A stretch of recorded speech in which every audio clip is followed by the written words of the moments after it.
Hey, I'm Heather. Welcome to my channel and Happy New Year. I hope that you all are having an awesome start to 2021. The great thing about New Year's is it's just a great time to refresh and set some goals for yourself. So in this video, I thought I would share some of my goals for 2021, as well as a few tips on how you can actually achieve your goals. So I wanted to go ahead and just kind of break my goals into categories. And the number one category for me is faith. I've always been someone who loves to have a routine, and I really thrive on that. And ever since I had a baby, it just kind of really shook up that whole routine. And I really had to learn to become more fluid and adapt to that. So with that, my morning routine, I used to get up and read my Bible every morning, have my cup of coffee and my quiet time, and that has really just kind of gone out the window. So the first way I plan on doing that is to pray as soon as I wake up in the morning. This is a habit that I used to be really good about, but like I said, becoming a mom just kind of shook things up for me, and I normally wake up to the sound of my baby crying or stirring, and that's kind of my alarm clock, and I get right up and take care of his needs. And so I really want to get back into the habit of, as soon as I open my eyes, I go ahead and say my prayer before I even set my feet on the floor. And then as I am taking care of him, I usually breastfeed him first thing in the morning. But while I'm doing that, instead of scrolling and looking at the weather or other things on my phone, I'm just going to go straight to my Bible app or my devotional, and I could be reading that while he's nursing. That way I'm taking care of spiritual health at the same time as I'm taking care of him. And then the second thing under the faith category that I really wanted to focus on is thinking more about how I can help others and pray for others more. Instead of being so focused on my own needs, I really want to focus on how I can be a blessing to other people. And so with that being said, I would love if you would comment below if you have any kind of prayer request, then I would love to pray for you. So be sure to leave that in the comments. All right, so the next category is motherhood. And so the first thing that I really want to focus on is spending uninterrupted quality time with my son on a daily basis. So the way I plan on doing that is just putting my phone away, putting my computer away, and just spending that time interacting and playing with him. And the next thing that I really would like to start doing was speaking affirmations over your kids. And so that's really something I want to start incorporating over my son.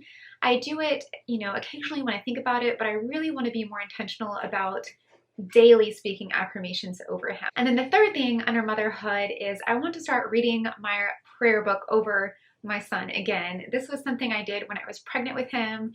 I have a book that's specifically for praying as a parent over your children, and it has different chapters with different kinds of prayers.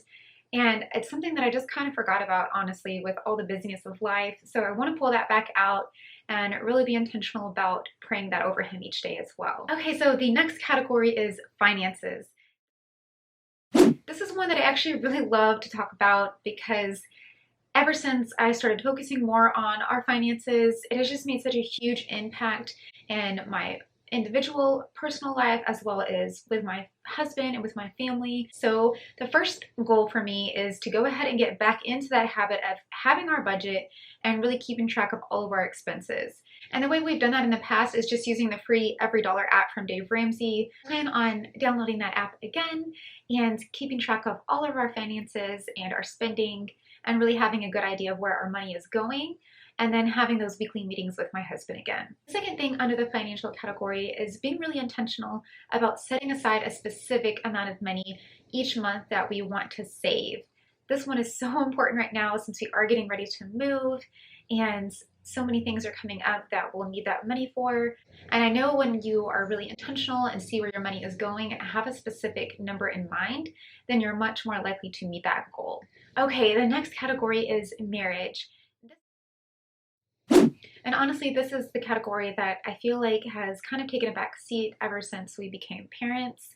But now that our baby is just a little over a year old, I feel like we have a better routine, a better balance, and it's a really good time to really start focusing on our marriage again and making sure that it's healthy and thriving. And so the number one thing that I would like to do in this category is being really intentional about setting a date night and making sure we keep it every single week.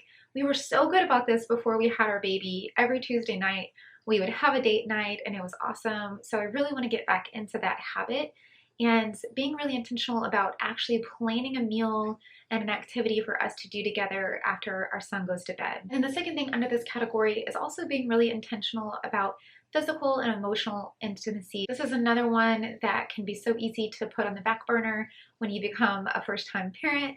So this is one that I know I need to be more intentional about with my husband. And one of the biggest ways that I think we can do this is knowing our partner's love language. And so I know for my husband, I know his love languages are physical touch and words of affirmation. So those are some really easy things that I can incorporate daily to make him feel more loved and really increase that intimacy level. And I think that's really important not only for our marriage, but for us as parents, because the more in tune we are with each other, the better we're going to be able to parent our son. And I hope to set a really good example for him one day of what a healthy marriage looks like. And then for the next category, my personal goals for myself. I think the biggest one is just having me time set aside every single day.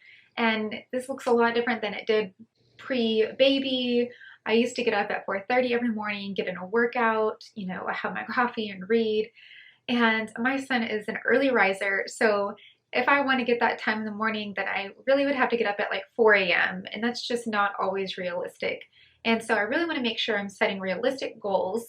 So I think for me, the best way I can do this is to set this time aside in the evening instead of in the morning after I already know my son is in bed, and I will have that time that I can spend to myself and really be intentional about journaling or reading or do something that really fills me back up so that I can have that energy and that mental space to really be there for him and to be there for my husband and other people in my life.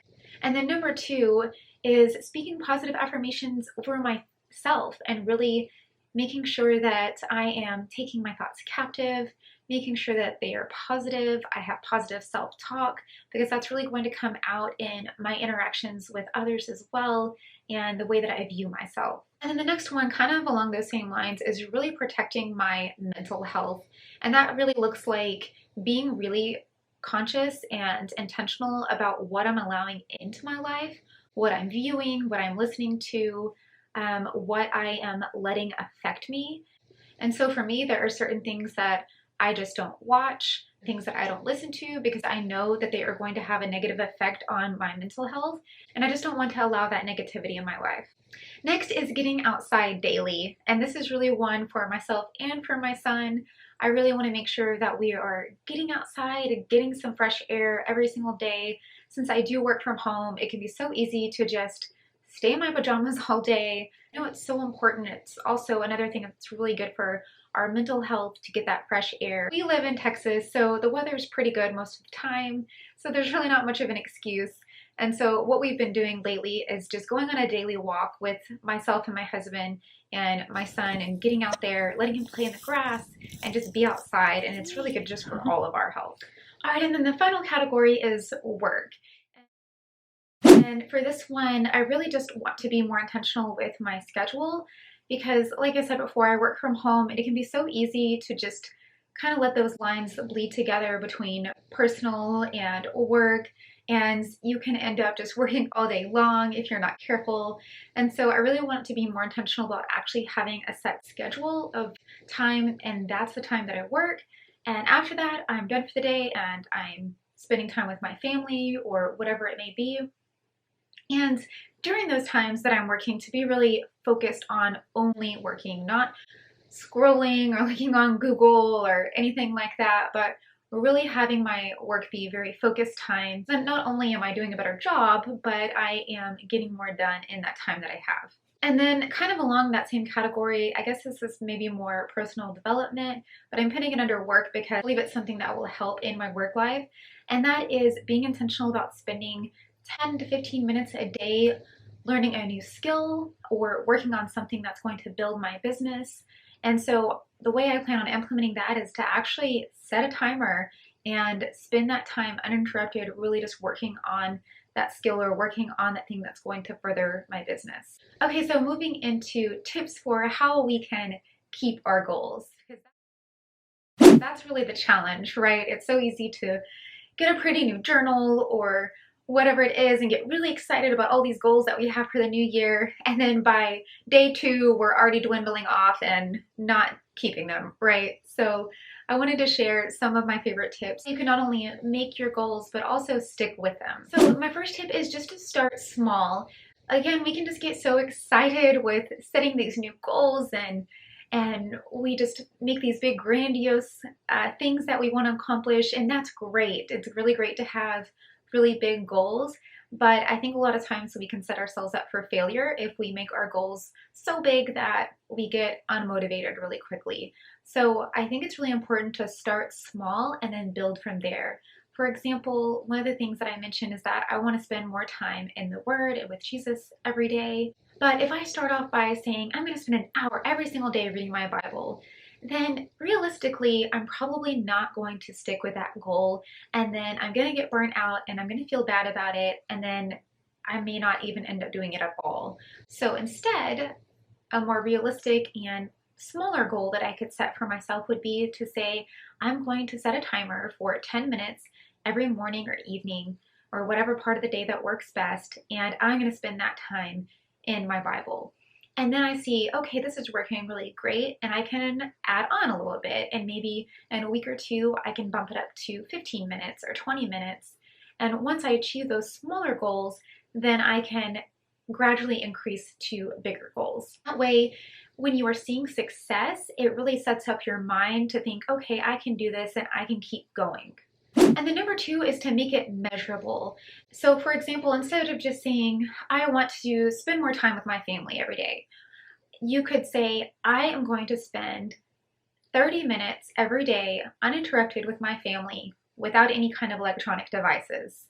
And that way you know specifically how much time you plan on spending. You could even say 5 days a week or make it even more specific. You make it more specific and measurable, you're a lot more likely to accomplish the goal. And then the third thing is be realistic and think about your lifestyle and what you can realistically fit into your life. And so I'll just give the example again because this is just my life, and that's the whole mom life. There's a lot of things with being a mom of a small child that may just not be all that realistic for me. And I have to really think about that and take it into account when I'm setting my goals so that I'm not setting myself up for failure.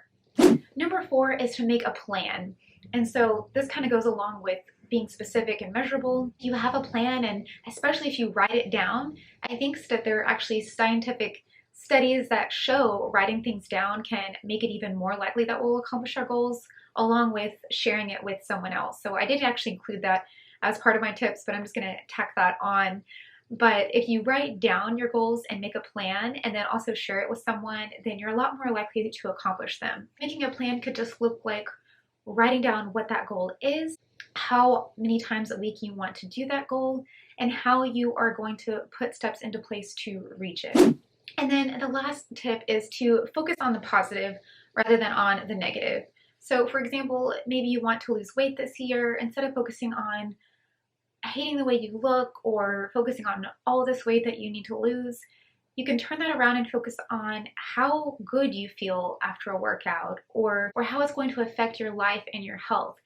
I know for me and my husband, one of the big motivators for us to get healthier and to stay healthy is to be there for our kids and be able to be active with them.